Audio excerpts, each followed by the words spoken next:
The Great Hall of the Galactic Council stretched for miles in every direction. Floating platforms held representatives from 400 different worlds, each species more alien than the last.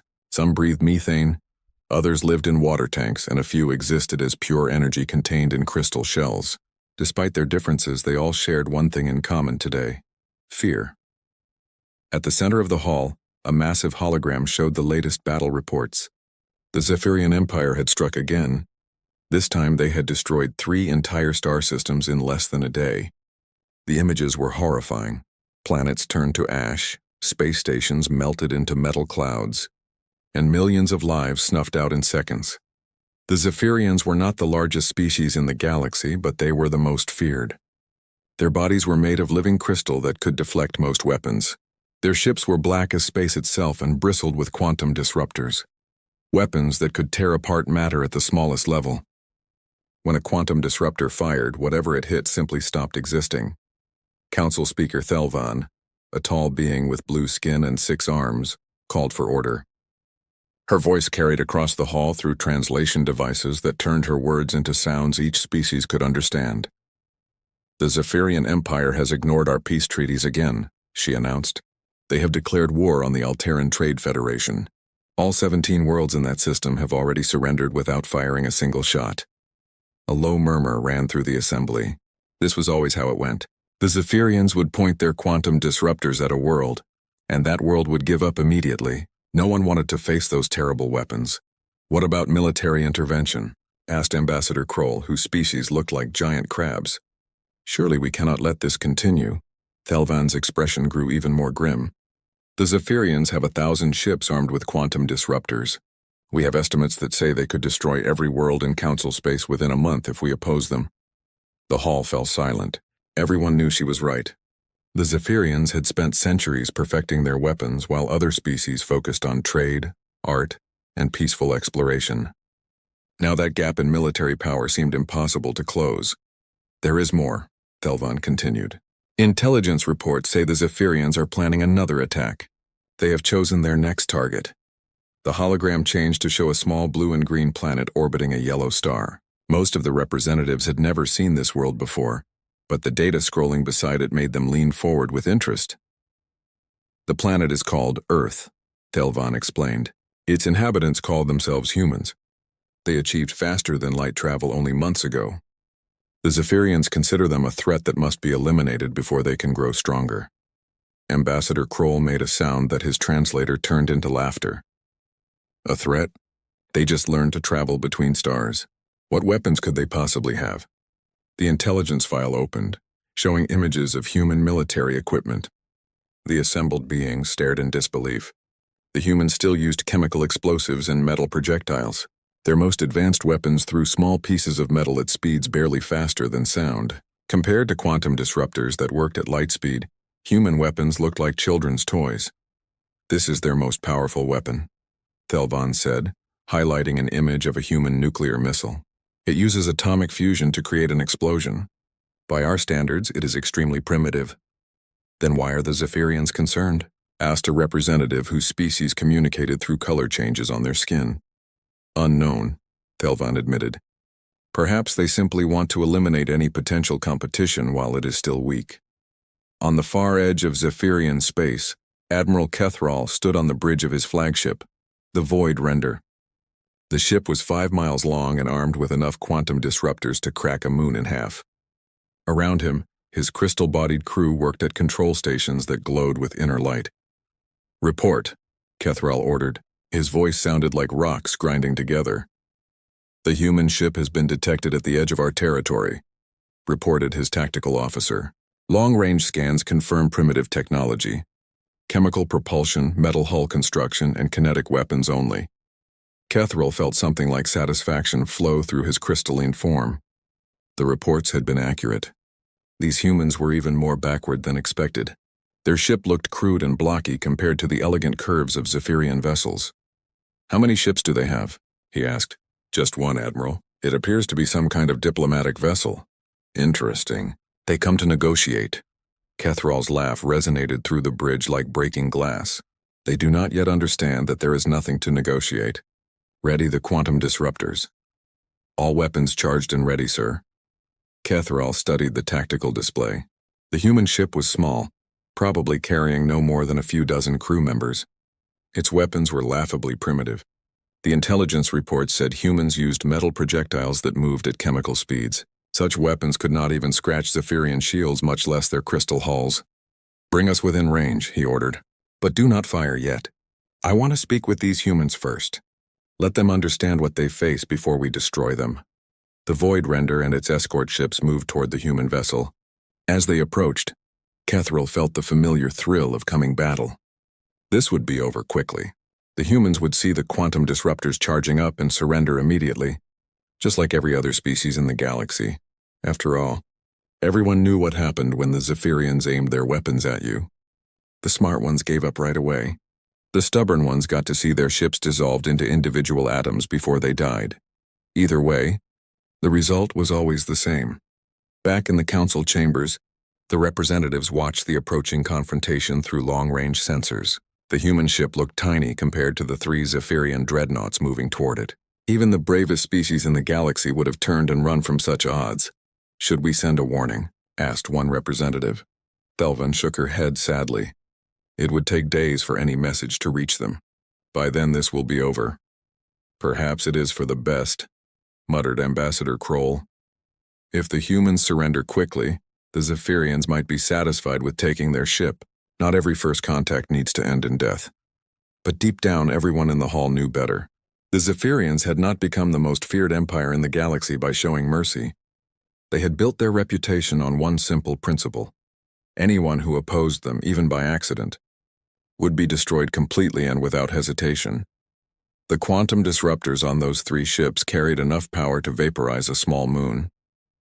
Against one primitive human vessel, it would be like using a star destroyer to swat a fly.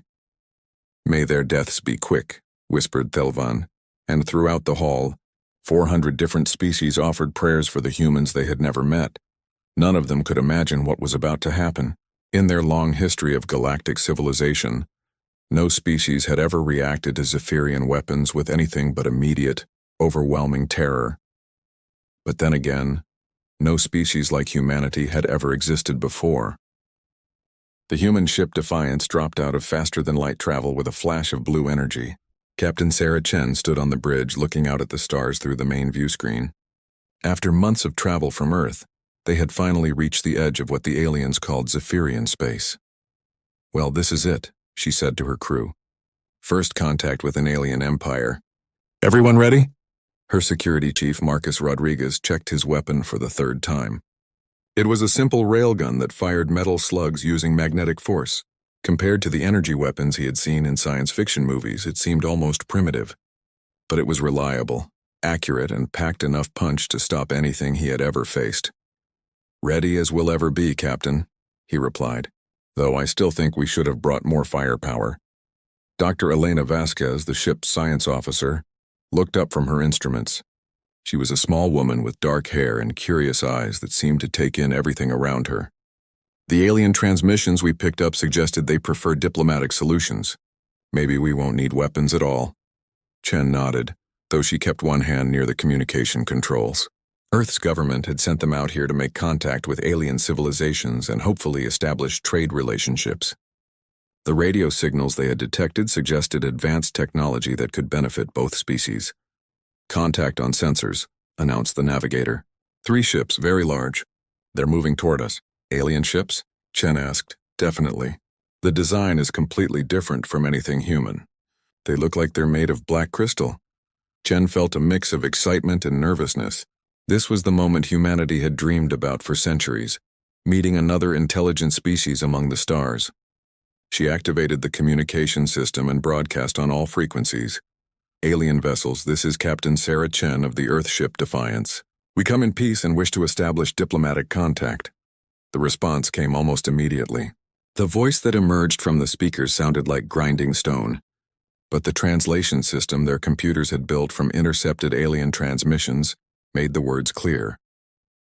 "Human vessel, you have entered Zephyrian space without permission. I am Admiral Catherall of the Imperial Fleet. You will surrender immediately or be destroyed." Chen blinked in surprise. That was not the greeting she had expected. Admiral, there seems to be a misunderstanding. We are peaceful explorers seeking diplomatic contact. We had no intention of trespassing. There is no misunderstanding, Kethral replied coldly. Your species has been marked for elimination. You have 1 minute to surrender or we will open fire. On the view screen, the 3 alien ships had come close enough to see clearly. They were massive, each one at least 5 times larger than the Defiance. Their black crystal hulls seemed to absorb light, making them look like holes in space. Along their sides, Chen could see what were obviously weapons. Long tubes that glowed with purple energy. Those must be their guns, Rodriguez observed, studying the alien ships through binoculars. Interesting design. They look like some kind of directed energy weapons. Energy weapons. Dr. Vasquez leaned forward to get a better look. Like laser cannons? That's actually quite elegant from an engineering standpoint. Chen frowned. The weapons were certainly impressive looking, but she had seen enough military hardware to recognize the basic principles. They appear to be charging up some kind of energy discharge system, probably plasma-based or particle beam technology. 30 seconds, Admiral Kethral announced over the radio. Surrender now or face the power of our quantum disruptors. Quantum disruptors? Rodriguez raised an eyebrow. That sounds fancy. What do you think they actually do? Vasquez was already running calculations on her tablet. Based on the energy readings I'm picking up, they appear to fire concentrated beams that disrupt molecular bonds. Essentially, they make matter fall apart at the atomic level. Huh, Rodriguez said. So they're disintegration rays. That's actually pretty cool. Chen looked at her crew in amazement. Here they were, facing alien superweapons pointed directly at their ship, and her people were discussing them like interesting pieces of technology rather than instruments of death. Time is up, Kethral announced. Prepare to witness the power that has conquered 1,000 worlds. The purple glow along the alien weapons grew brighter. Energy readings spiked as the quantum disruptors reached full charge. Then, with a flash of violet light, all 3 ships fired at once. The beams struck a large asteroid floating nearby. For a moment, nothing seemed to happen. Then the entire asteroid simply vanished as if it had never existed at all. Not even dust remained. Chen's crew watched this display with professional interest. Impressive range and targeting, Rodriguez noted. Clean disintegration with no secondary debris. That would be useful for mining operations. The power requirements must be enormous, Vasquez added. I'm reading massive energy expenditures from their ships. They probably can't fire those weapons very often without recharging. Did you see that, humans? Kethral's voice boomed over the radio. That asteroid was larger than your entire ship. In seconds, our quantum disruptors reduced it to nothing. This is the fate that awaits all who oppose the Zephyrian Empire. Chen activated her microphone. Admiral, that was certainly an impressive demonstration. Your mining technology is quite advanced. We would be interested in discussing possible trade agreements for such equipment.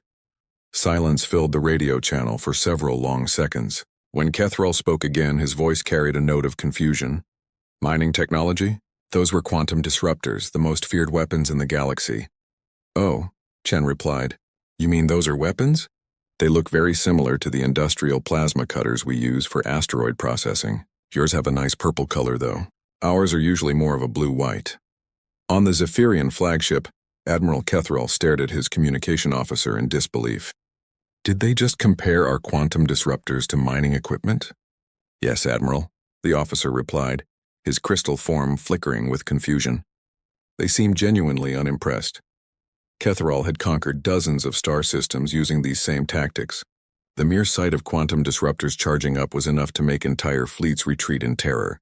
These weapons could disintegrate any known material in seconds. They were the ultimate expression of Zephyrian technological superiority. And the humans thought they looked like mining lasers. Perhaps they do not understand, suggested his tactical officer. They are a primitive species. They may not comprehend what they are seeing. Kethral nodded slowly. That had to be it. The humans were too backward to recognize advanced weapons when they saw them. He would have to explain things more clearly. Human vessel, he broadcast. These are not mining tools. These are weapons of war. They can destroy your ship instantly. You should be afraid. Another pause, then Captain Chen's voice came back, sounding genuinely puzzled. Afraid of what exactly? They're just big energy projectors. We've been building similar devices for decades. Yours are certainly more advanced, but the basic principle is the same. "We can vaporize your ship," Kethril roared. "Well, yes," Chen replied calmly. "Most weapons can destroy most targets if you apply enough energy. That's kind of how physics works." Kethril felt something he had not experienced in centuries of warfare: complete bewilderment. Every species in the galaxy feared quantum disruptors. The weapons were so terrifying that most wars ended before they began, with entire civilizations surrendering rather than face them. But these humans were treating them like slightly interesting pieces of equipment. What kind of species had the Empire encountered? Back in the Galactic Council chambers, emergency sessions were being broadcast across hundreds of worlds. The long-range sensors had picked up the confrontation between the humans and the Zephyrians, and the recordings were being studied by every military analyst in known space. Speaker Thelvan stood before the assembled representatives, her 6 arms gesturing at the holographic display showing the encounter. "As you can see, the humans have not surrendered. In fact, they appear to be having a casual conversation with Admiral Kethril." The representatives murmured among themselves in dozens of different languages. What they were watching made no sense according to everything. They knew about galactic warfare, perhaps. "Their translation systems are malfunctioning," suggested Ambassador Kroll. "Maybe. They do not understand what quantum disruptors are." "No," replied Dr. Zendari, the Council's leading expert on military psychology. She was a tall, thin being with large eyes that seemed to see everything. "Our analysis of their communication shows perfect translation accuracy. The humans understand exactly what they are facing." "Then why are they not afraid?" asked a representative whose species looked like living plants. Dr. Zendari pulled up another display, this one showing psychological profiles of different galactic species. "To understand this, we must examine how different species evolved and what they learned to fear." The display showed images of various alien homeworlds. Most were peaceful places where the dominant species had evolved as herbivores or had developed advanced technology early enough to eliminate natural predators. The Altarians evolved on a world with no large predators, Dr. Zendari explained. The Zephyrians themselves developed crystal bodies that made them nearly invulnerable to physical attack. Most Council species achieved spaceflight before they ever faced truly deadly threats. "What does this have to do with weapons?" asked Thelvan. "Everything," Dr. Zendari replied. "When we developed energy weapons, they represented something completely new: unavoidable death. A plasma beam travels at light speed. A particle cannon can track targets across star systems. When such a weapon is aimed at you, there is no escape. No defense, no hope of survival. This is why we fear them." She switched the display to show images of Earth, and the assembled beings gasped. The planet's history was filled with massive predators, natural disasters, and constant warfare between the humans themselves. "Humans evolved on what we would classify as a death world," Dr. Zendari continued. "For 200,000 years they have faced threats that wanted to kill them. Lions, bears, tigers, other humans with spears and swords. They learned to fight back against impossible odds." The display showed human history: battles where small groups fought against overwhelming enemies, last stands where humans refused to surrender, even when facing certain death, and countless examples of humans treating deadly threats as problems to be solved, rather than reasons to give up. "Observe their reaction to the quantum disruptor demonstration," Dr. Zendari said, replaying the footage. "They show professional interest rather than fear. To them it is simply another weapon, and weapons are things that can be fought against." Ambassador Kroll's crab-like claws clicked nervously. "But quantum disruptors are not like primitive weapons. They cannot be dodged or blocked." "The humans do not know that yet," Dr. Zendari replied. "And more importantly, they would not care if they did. Their entire species is built around the concept that any threat can be overcome with enough determination and clever thinking." On the human ship, Dr. Vasquez was explaining exactly this to Admiral Kethril over the communication channel. The Zephyrian commander had been trying for 20 minutes to make the humans understand how afraid they should be. "Admiral, I think there may be a cultural misunderstanding here," Vasquez said patiently. "In human history, we have faced many types of threats. We learn to adapt and survive." "These are not threats," Kethril insisted. "These are certainties. When a quantum disruptor fires at you, you die. There is no defense, no escape." "Well, that's what they said about machine guns too," Captain Chen interjected. "Then we invented tanks, and armor, and tactics for fighting in trenches. Every weapon that seems unstoppable eventually gets countered by something else. This is different, Kethril roared. Quantum disruptors work at the molecular level. They cannot be stopped by armor or shields. Rodriguez leaned toward the microphone. What about the energy requirements? Those weapons must consume enormous amounts of power. How many times can you fire them before needing to recharge? There was a long pause before Kethril answered. That is not relevant. I bet it's relevant, Chen said with a small smile. Big energy weapons always have big energy costs. That's basic engineering. On the Zephyrian flagship, Kethril was conferring with his officers. The human questions were uncomfortably accurate. Quantum disruptors did require massive amounts of energy. Each shot drained a significant portion of the ship's power reserves. They are analyzing our weapons like a tactical problem, observed his tactical officer. Most species cannot think clearly when facing quantum disruptors. The fear overwhelms their minds. But these humans show no fear at all, Kethril said slowly. They are treating this as if we are simply another enemy to fight. Back on Earth, news of the first contact was spreading rapidly. Humans around the world watched the live broadcast with excitement rather than terror. The alien weapons looked impressive, but they were still just weapons. Humans had been fighting and defeating weapons for millennia. Military analysts studied the footage with professional interest. Energy-based directed fire systems, noted General Patricia Hayes, chairman of Earth's Joint Chiefs of Staff. Significant power requirements, probably limited rate of fire. Classic long-range siege weapons. What's our assessment for countermeasures? Asked President Martinez during an emergency briefing. Multiple options, Hayes replied. Close-range engagement to prevent proper targeting. Electronic warfare to disrupt their control systems. Kinetic bombardment to overwhelm their defenses. The usual approaches. They destroyed that asteroid pretty thoroughly, observed the Secretary of Defense. Yes, but they needed 3 ships firing simultaneously to do it, Hayes pointed out. And they had to charge their weapons for over 30 seconds first. In a real battle, we'd have plenty of time to react. This was the fundamental difference between humans and every other species in the galaxy. When other beings saw quantum disruptors, they saw unstoppable instruments of death. When humans saw them, they saw expensive, slow-firing energy weapons with obvious tactical limitations. Dr. Zendari was explaining this same concept to the Galactic Council. Humans do not have a proper fear response to energy weapons because they evolved to fight physical threats. Their minds automatically begin analyzing weaknesses and developing countermeasures. But surely they understand they are outgunned, protested one representative. That is another cultural difference, Dr. Zendari replied. Most species see overwhelming odds as a reason to surrender. Humans see overwhelming odds as an interesting challenge. She pulled up more examples from human history. Tiny groups of soldiers holding off massive armies. Explorers crossing deadly terrain that everyone said was impossible. Inventors creating solutions to problems that everyone said could not be solved. This is their nature, she concluded. They do not give up even when giving up is the logical choice. It is what allowed them to survive on their hostile homeworld, and it is what makes them so dangerous to established galactic order.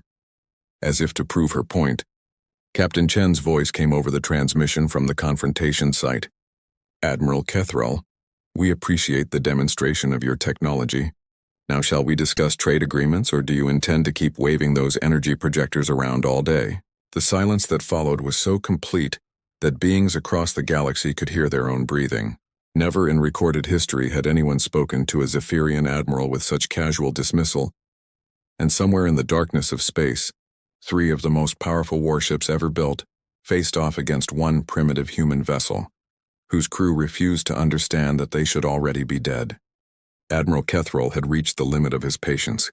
For over an hour, he had tried to make the humans understand the hopelessness of their situation. Instead, they had asked technical questions about his weapons, compared them to mining equipment, and treated him like a minor inconvenience. Enough, he roared over the communication channel. You will learn to fear Zephyrian power. All ships prepare for final assault. We will show these humans what happens to those who mock the Empire. On the human ship, Captain Chen sighed and looked at her crew. Well, it looks like diplomacy is off the table. Rodriguez, what's our tactical situation? Her security chief studied his instruments. 3 enemy ships, roughly 5 times our mass each. Energy weapons with high destructive potential but limited rate of fire. They'll probably try to engage at long range where those big guns are most effective. Recommendations? Close the distance fast. Get inside their minimum engagement range.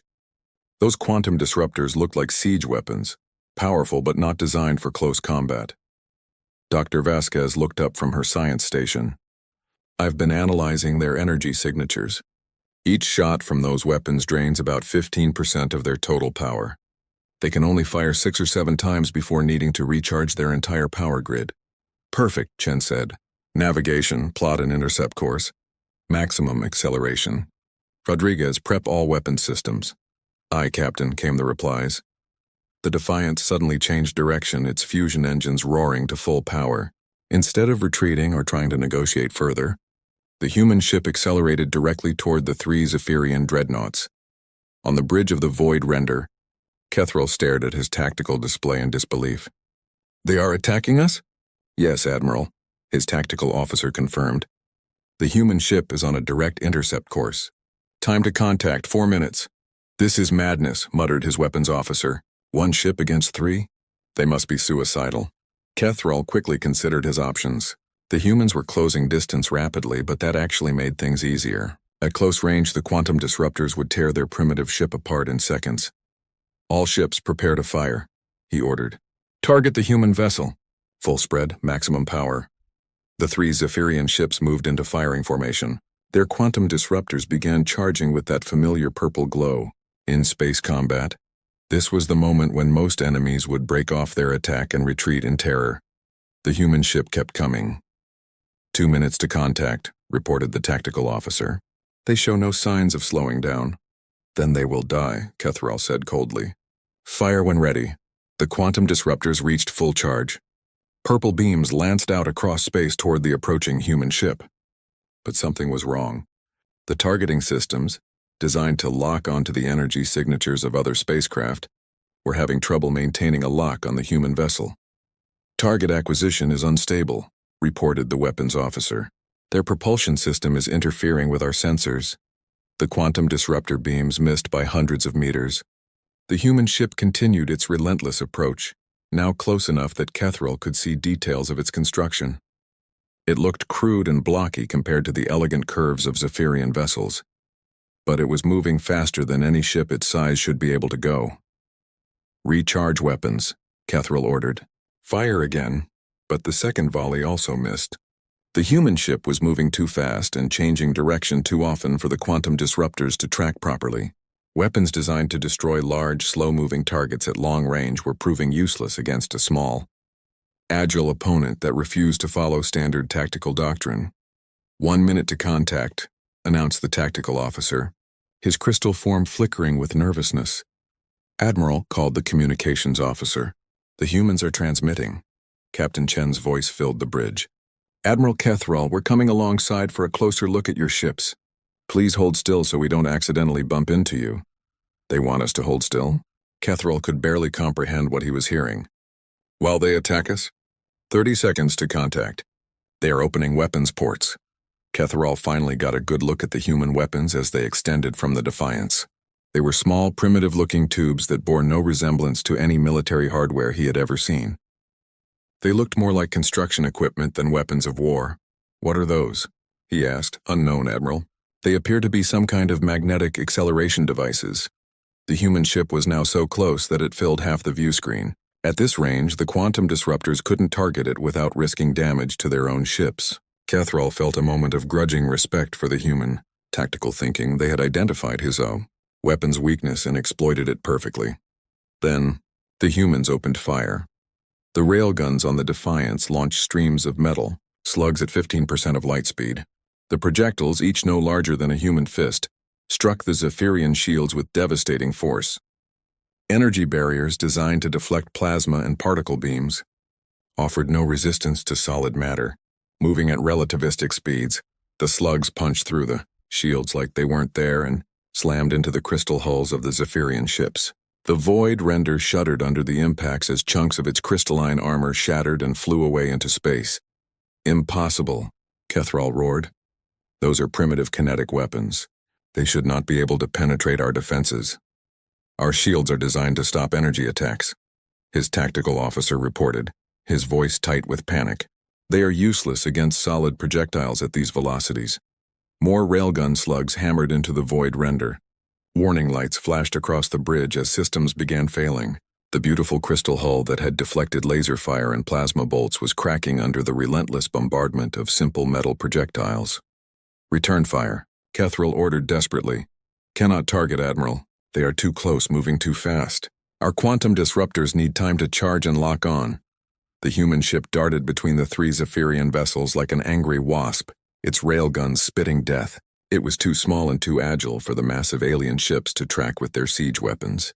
Meanwhile, its simple kinetic guns were designed for exactly this kind of close-range engagement. Admiral, the Crystal Fang is reporting critical damage. Came a transmission from one of the escort ships. They are requesting permission to withdraw. Kethril watched in growing horror as the human ship crippled his escort with surgical precision. The humans weren't just firing randomly. They were targeting specific systems. Power generators, weapon emplacements, and engine modules were being destroyed one by one. Dr. Vasquez's voice came over the communication channel, calm and professional. Admiral, we're reading massive structural damage to your vessels.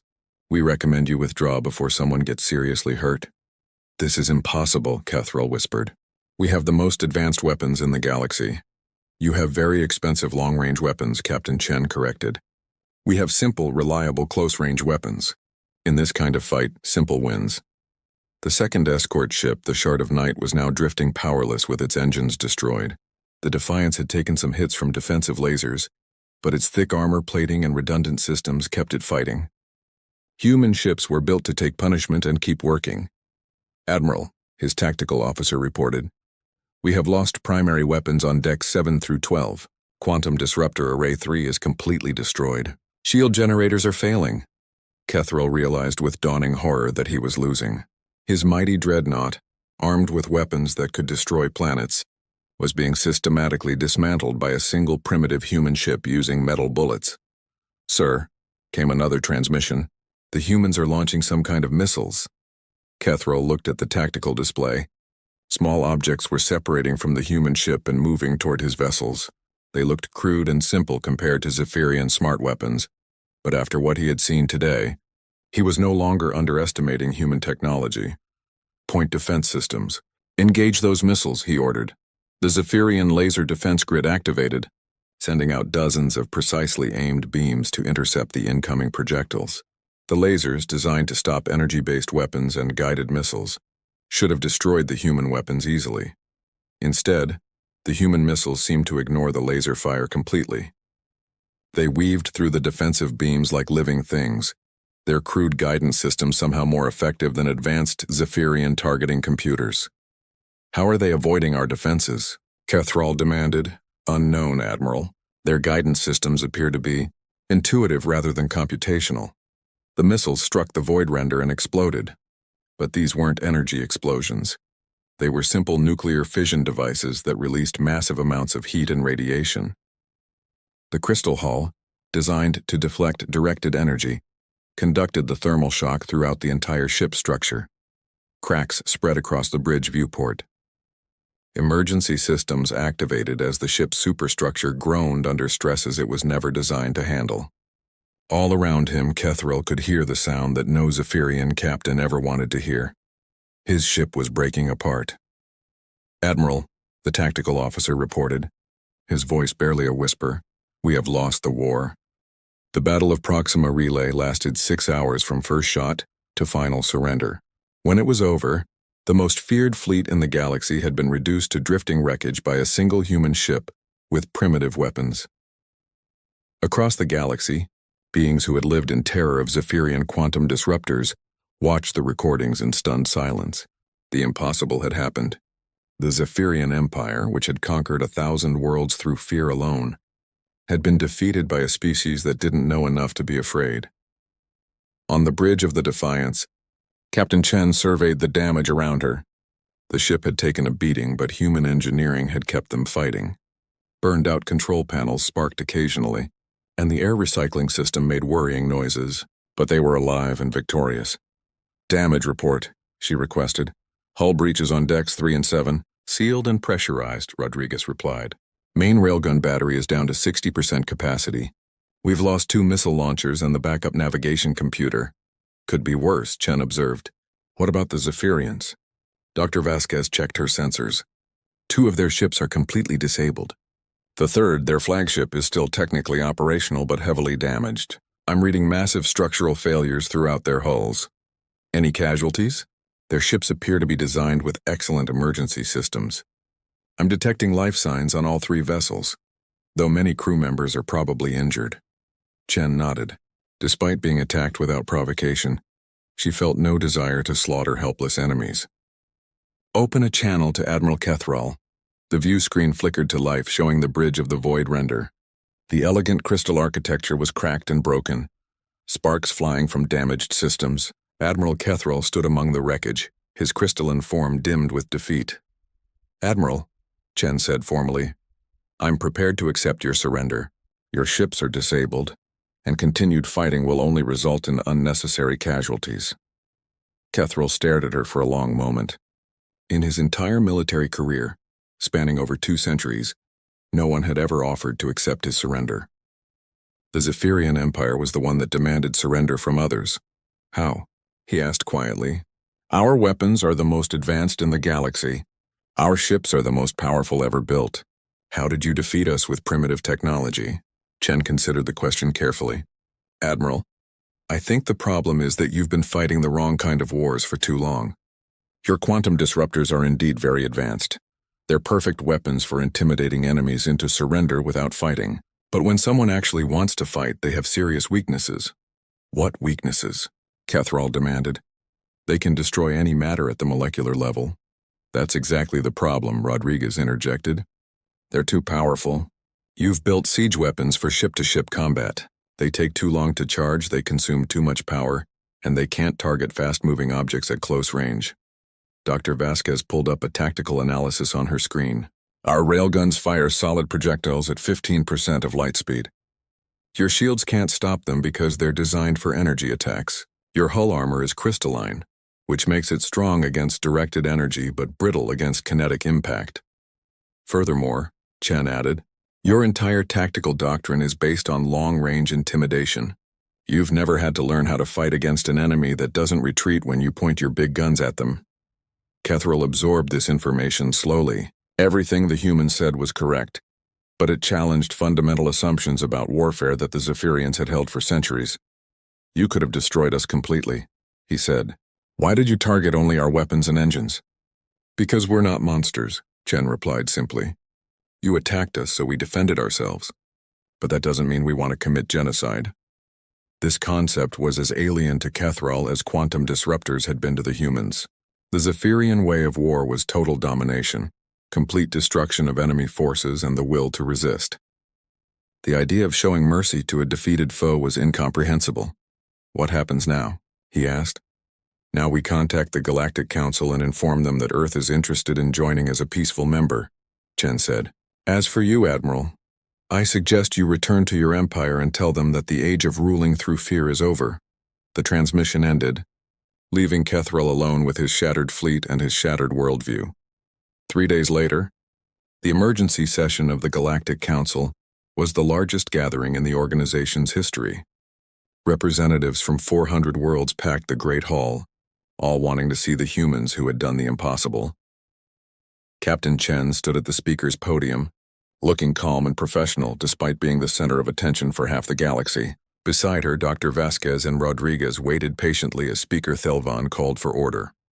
Captain Chen, Thelvan began, on behalf of the Galactic Council, I welcome you to this assembly. Your actions have changed the balance of power in our galaxy. Many worlds that lived in fear of the Zephyrian Empire are now free from that terror.